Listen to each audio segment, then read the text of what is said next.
Dhuluyah, Iraq. The Islamic State group once drew recruits from near and far with promises of paradise, but now bodies of jihadists lie in mass graves or at the mercy of wild dogs as its caliphate collapses.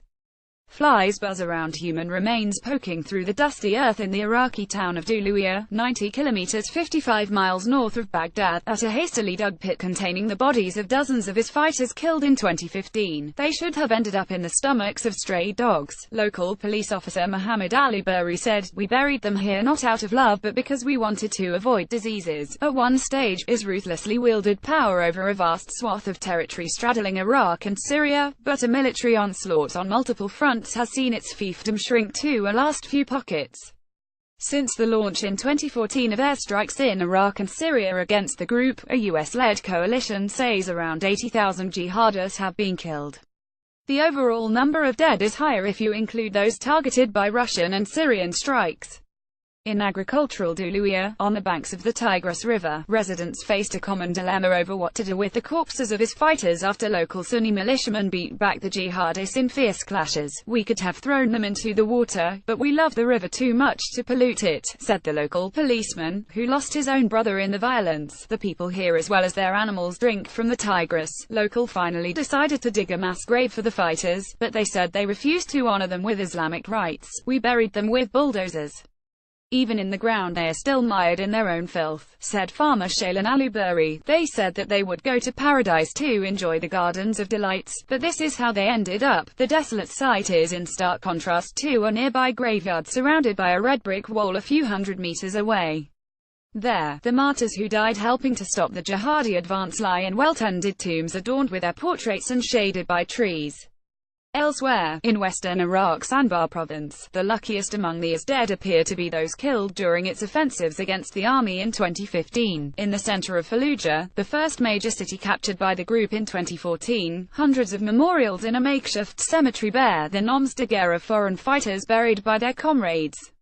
But as Iraqi forces in Anbar now look to oust the jihadists from their final footholds, Operation Commander Mahmoud al-Falahi insisted any militants killed will end up in mass graves. A similar fate befell its members in the city of Mosul, the group's largest urban stronghold in Iraq that it lost in July.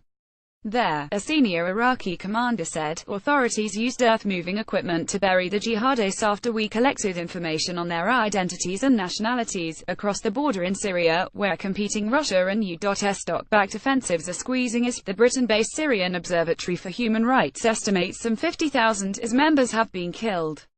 As clashes rage with the jihadists, one Syrian commander said that what happens to dead fighters is not a priority at the moment. "We are more interested in what happens above the ground than under it," he said.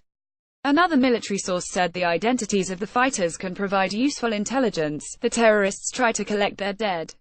If we find them, we try to identify the foreigners for a possible information swap with their home countries," the source said. In the desert plains that the jihadists once dominated, the bodies of dead fighters are left abandoned. A pro-regime militia head said, "The desert dogs are waiting for them," he said.